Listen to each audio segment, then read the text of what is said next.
اللہ وکفا وسلام علی عباده الذین اصطفى وبعد.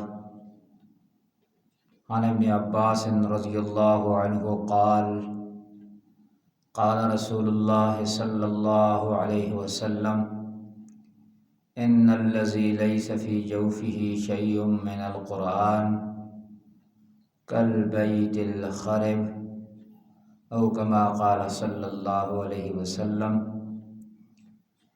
عبداللہ ابن عباس رضی اللہ تعالیٰ عنہ کہتے ہیں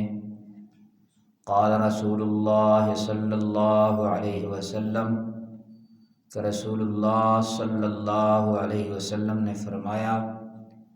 ان الذی لیس فی جوفہ شیء من القرآن، بے شک جس شخص کے سینے میں قرآن کریم کا کوئی بھی حصہ نہیں، کالبیت الخرب، وہ ویران گھر کی طرح ہے. اس حدیث پاک میں نبی پاک صلی اللہ علیہ وسلم نے قرآن کریم کو یاد نہ کرنے والوں کی مثال بیان فرمائی ہے کہ جس شخص نے قرآن کریم کا کچھ حصہ بھی حفظ نہیں کیا اور قرآن کریم کی کوئی سورت، کوئی پارہ، کوئی حصہ، کوئی پاؤ، کوئی ربع، کوئی ثلث، کوئی نصف یاد نہیں کیا، تو فرمایا اس شخص کی مثال اس ویران گھر کی طرح ہے کہ جس گھر میں چار دیواری ہو، سین ہو، مکان بنا ہوا ہو،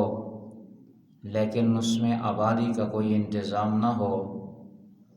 اور وہ بالکل خالی اور ویران پڑا ہو. ظاہر ہے ایسے گھر میں پھر اللہ تعالیٰ کی دیگر جو مخلوقات ہیں وہ قبضہ کر لیتی ہیں. وہ مشہور مثل ہے فارسی کی کہ خانہ خالی را دیو می گیرد، کہ جب گھر خالی ہوتا ہے تو اس پر جنات قبضہ کر لیتے ہیں. تو ظاہر ہے جب گھر خالی ہو تو وہ خراب بھی ہو جاتا ہے. ظاہر ہے جتنی چیزیں بھی کائنات میں ہیں، جتنی ان کو استعمال کیا جائے اتنی ہی دیر ان کی زندگی لمبی ہوتی ہے، اور جن چیزوں کو استعمال نہ کیا جائے ان کی زندگی، ان کی کوالٹی کے اندر کمی آتی رہتی ہے. تو فرمایا کہ جس طرح خالی گھر خراب ہوتا ہے، ویران ہوتا ہے، اسی طریقے سے جو شخص قرآن کریم کے کسی حصے کو اپنے سینے کے اندر محفوظ نہیں کرتا، فرمایا اس کا دل، دماغ یہ بھی خالی ہوتے ہیں. اور جس طرح خالی گھر کو دیگر مخلوقات قبضہ کر لیتی ہیں، اسی طریقے سے جس سینے کے اندر قرآن کریم کا کوئی حصہ نہیں ہوتا اس کے اوپر شیطان اپنا تسلط قائم کر لیتا ہے. اور ظاہر ہے کہ جب شیطان تسلط قائم کر لیتا ہے پھر یہ شیطان کا بندہ بن جاتا ہے، اور جب شیطان کا بندہ بن جاتا ہے پھر اپنی خواہشات والی، نفسیات والی، من چاہی زندگی گزارتا ہے. اور جو انسان من چاہی زندگی گزارتا ہے وہ دنیا اور آخرت میں نقصان اٹھاتا ہے. تو اس حدیث پاک میں نبی پاک صلی اللہ علیہ وسلم نے ایک مثال دے کر جو ہے سمجھانے کی کوشش فرمائی ہے تاکہ انسان سمجھ جائے، میرا امتی سمجھ جائے اور اپنے سینے کو قرآن کریم سے منور فرمائے، قرآن کریم کے کچھ حصے سے اپنے سینے کو معطر و معمر فرمائے. تو اس حضرت ایک دوسری حدیث میں آتا ہے کہ جس گھر میں قرآن کریم کی تلاوت ہوتی ہے اللہ جل جلالہ اس کے مال و اولاد کو کثیر فرما دیتے ہیں، اس میں برکتیں عطا فرما دیتے ہیں، اور اللہ تعالی جو اس میں فرشتوں کا پہرہ لگا دیتے ہیں. اور فرمایا جس گھر میں قرآن کریم کی تلاوت نہیں ہوتی اس گھر میں شیاطین کا تسلط ہو جاتا ہے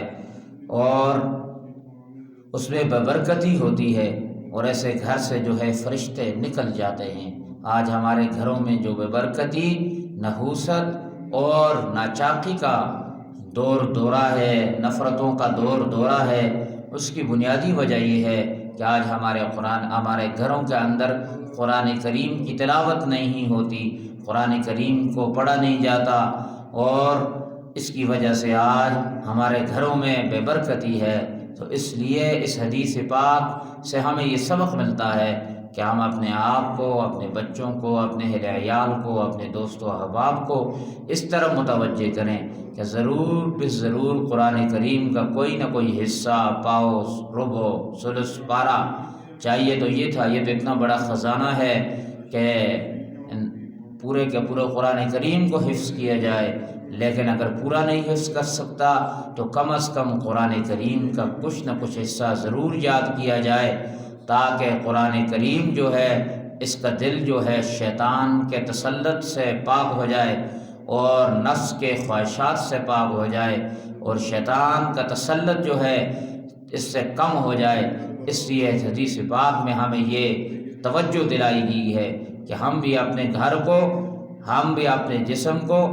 ویران نہ کریں، بلکہ اپنے جسم کو آباد کرنے کی کوشش کریں۔ جس طرح ویران گھر کو آباد کرنے کے لیے بیوی، بچے، اہل و عیال کا ہونا ضروری ہے، اسی طریقے سے قرآن کریم کی آباد دل سے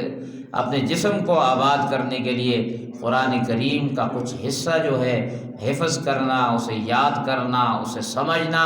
یہ انتہائی ضروری ہے۔ حق تعالیٰ مجھے اور آپ کو قرآن کریم سمجھنے کی، پڑھنے کی، کثرت سے تلاوت کرنے کی توفیق عطا فرمائے، اور اللہ تعالیٰ ہم سب کو قرآن کریم کے موافق اپنی زندگی گزارنے کی توفیق نصیب فرمائے۔